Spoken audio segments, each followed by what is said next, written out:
Hello, everybody. Andrew Field here. I know it's been a little bit. I just thought it was really important.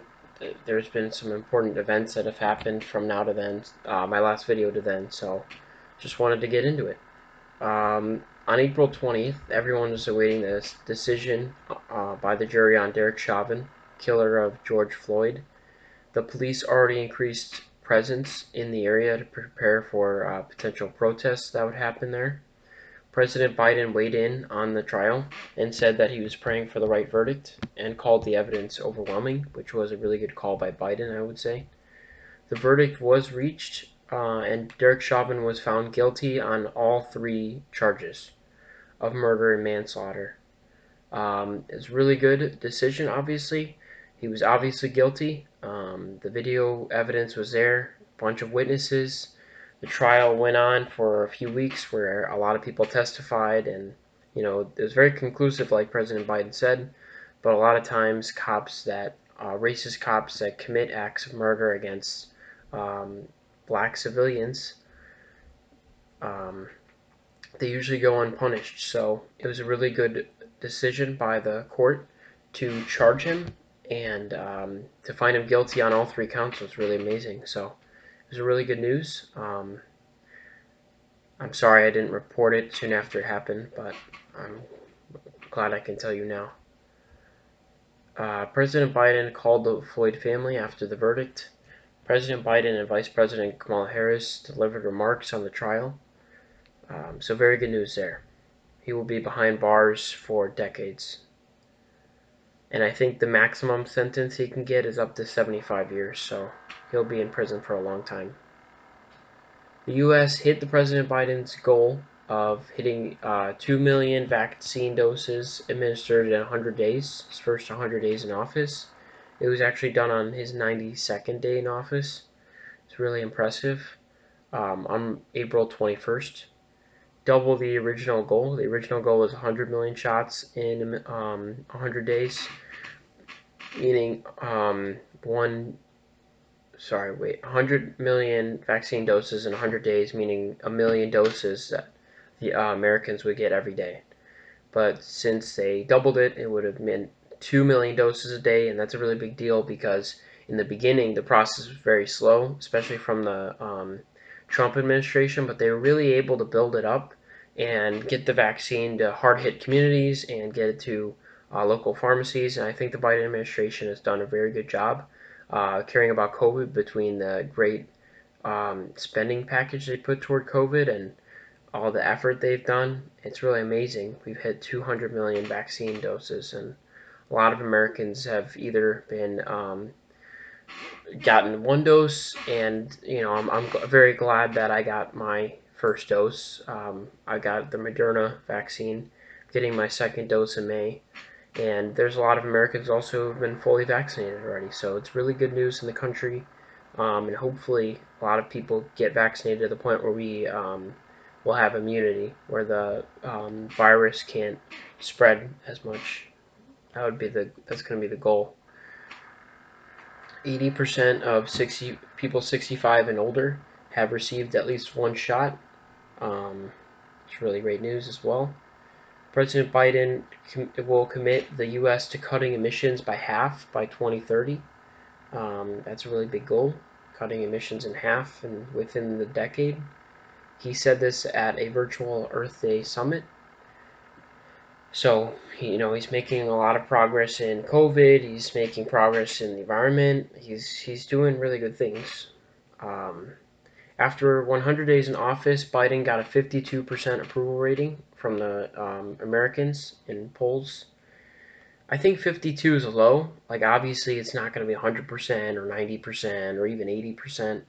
But I think it should have been at least 60%. I think it should have been at least 70% of Americans. I mean, for the massive COVID bill he passed and the infrastructure bill that he's working on and trying to work on education and the environment. I think he's hitting all the sectors, and his main roadblocks have been Republicans who have not been willing to shift at all and vote for Democratic legislation. So I think despite that, he's able to get a good amount done, and it's pretty impressive. So I think 52% is really low for President Biden, but that was the poll, and I think it just shows how divisive we are as a country right now. Biden's Associate Attorney General, Vanita Gupta, was finally confirmed by the Senate.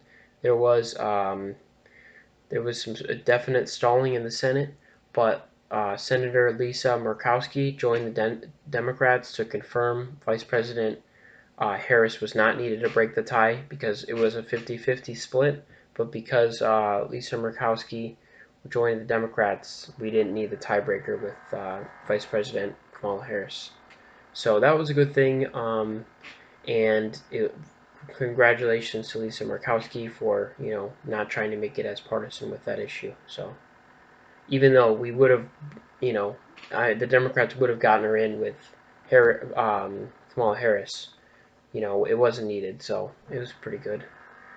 Russian opposition leader Alexei Navalny ended his prison hunger strike that lasted 24 days. Pretty impressive that he went 24 days without eating in defiance.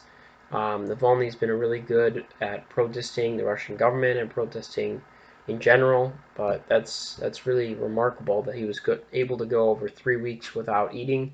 But I think the doctors were kind of, encouraging him for his own safety, obviously, to start eating. So, tough times for Alexei Navalny, and I really feel for him because he just wants Russia to be more democratic, and Russia obviously is not allowing that. So I feel for him in his situation right now. Climate activist Greta Thunberg, one of the most inspirational younger Americans for sure. Or sorry, she's not American. She hit so close to home though. I think she has a big impact here. But one of the what I'm trying to say is one of the biggest impact. She's just such a big impact on environmentalists, but just in general, the impact that she's had. She's gotten a lot of hate from the other side, but she's just made such a big impact around the world with her defiance of, how the world leaders have been treating the environment and climate change, and it's really inspirational. I'm pretty sure she's from Greenland. But Greta Thunberg has done an amazing job. She testified to Congress on fossil fuel subsidies on Earth Day, continuing her work and trying to meet with representatives and leaders in governments and trying to get them to change. Yeah. The Biden administration is working with Congress to provide $300 million for civilian assistance in Afghanistan, so that's a good deal. An independent government advisory panel voted in favor of resuming Johnson & Johnson vaccine. I think I said in the last video that there was a pause because of the worry of blood clots being correlated. Very rare, but very serious as well. Dr. Fauci said on the Johnson & Johnson pause that we take safety very seriously, especially with all the fears surrounding a vaccine that, was made before any other vaccine. The CDC and FDA officially lifted the 10-day pause, but they also issued a fact sheet about potential side effects. There was a CDC panel that was, or there was a independent government panel that was saying they should issue the warning, like I was saying, but they didn't go to that extent. They just listed a fact sheet, like saying what could happen, but they didn't say like an official warning. According to the CDC, 15 confirmed cases of blood clots have been reported after nearly 8 million cases, 8 million vaccines. Johnson & Johnson shots, all the cases were from women under 6 years old, and 3 have died. So it is a pretty dangerous situation, but the amount of people that have gotten the blood clots from the number of people that have gotten the Johnson & Johnson vaccine are totally different, where out of 8 million, it's only been 15 cases, so The amount of worry people should have from the Johnson & Johnson should not be a lot. The chances of you getting blood clots from the Johnson & Johnson are extremely, extremely rare. So I think, it is a slight risk, but I think, people need to evaluate the costs and benefits of taking the Johnson & Johnson. Like obviously the Moderna and Pfizer vaccines, which have not been related to blood clots so far, are the safer bet. But I think the Johnson & Johnson is pretty safe, even though there's a slight risk of the blood clots. Tucker Carlson from Fox News was telling people recently not only not to wear masks, but telling other people to take off their masks, which is pretty insane when you think about it. We've gone through over a year of COVID where families haven't been able to go outside as much, meeting people. I mean, in general, just not being able to meet people, not being able to shake hands, give people a hug, high five, not being able to congregate in groups, just shutting society down. Been going through this for so long. So for someone to go on the news and say, not only say it's no need to wear masks anymore, but telling people that if they see other people wearing masks, that they should say it's disrespectful to me for you to be wearing a mask. I mean, it's the stupidest thing I've ever heard. It's just propaganda to enrage people, and I'm sure there's a lot of people that are going to do that because Tucker Carlson said it. Um, it's a real shame for this country, the state that we're in with media, that sources like Fox News can air. First off, that's a problem. How popular Fox News is, which is another problem. And the late night hosts are the worst of all. And Tucker Carlson is probably the worst host. There's a lot of bad hosts on Fox, but he's probably the worst of them all in the misinformation he says. So my recommendation is please don't watch Fox News. There's a million sources that are much more credible, factual, and better for you. Turning to another point, India is a really bad state, in a really bad state from COVID. They're the worst current area in the world of COVID-19 daily infections. They had over 300,000 daily cases recently, which if you can remember, was what the U.S. was at its worst point when we hit over 300,000 cases at one point. We've gotten much better. Um, we're well below 100,000 cases, but they just went over 300,000 cases in a day. So the numbers are bad there. The U.S. is racing to send aid to the Indian government in response, which is a good thing, and also to the healthcare workers. In terms of how much of India's population has been fully vaccinated, it's a good amount in the US, but in India it's only 1.6%, so it's a really low number, which means there's a lot of people that are susceptible to getting the virus. So hopefully the situation in India gets better with COVID. The EU is suing AstraZeneca for their lack of promised vaccines provided to Europe. Senator John Kennedy asked Stacey Abrams to list provisions of the racist voter suppression bill passed in Georgia recently. And of course, because she's Stacey Abrams, she did an amazing job. And she was just listing off provision after provision, saying how unfair it is. Like, for example, being able to be fined or jailed for giving food or water to people standing in line for hours, which is just ridiculous. And it's one of many things that she listed off. So she did so well, he wanted to cut her off, which is a sign of how well she did. A report came out that Israel is committing apartheid, which is segregation and persecution against Palestinians and also the Arab minority.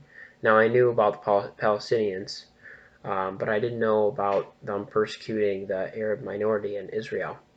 And this came out from Human Rights Watch, an international rights watchdog, so it's very credible.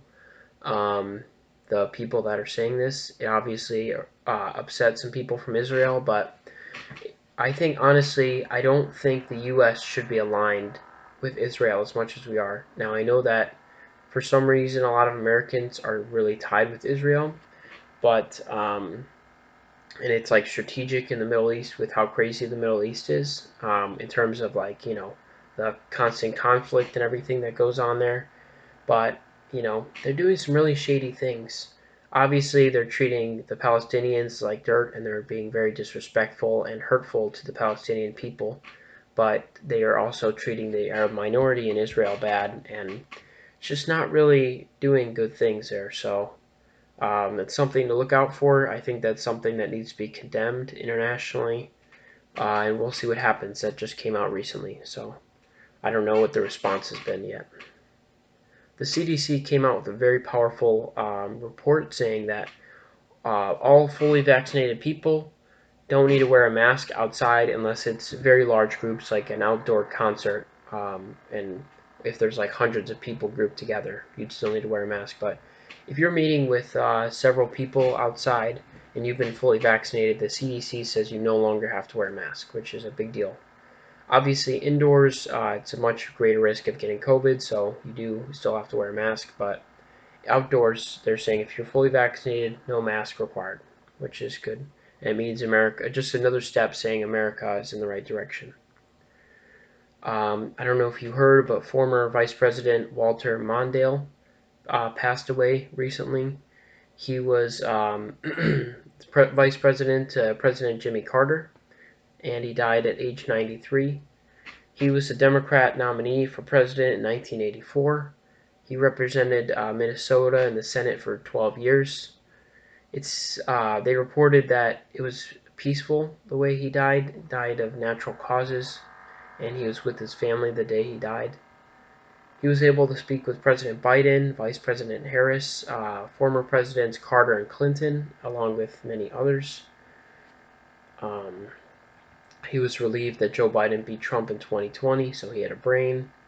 And he sent goodbye emails to 320 staffers. So Walter Mondale will be missed, and he seemed to have a great impact in American history. So that's all I have for you guys today. Thank you for watching. I hope you enjoyed the video. If you did, please like and subscribe, and comment what you thought about the video. And I will see you in the next video. Have a good night.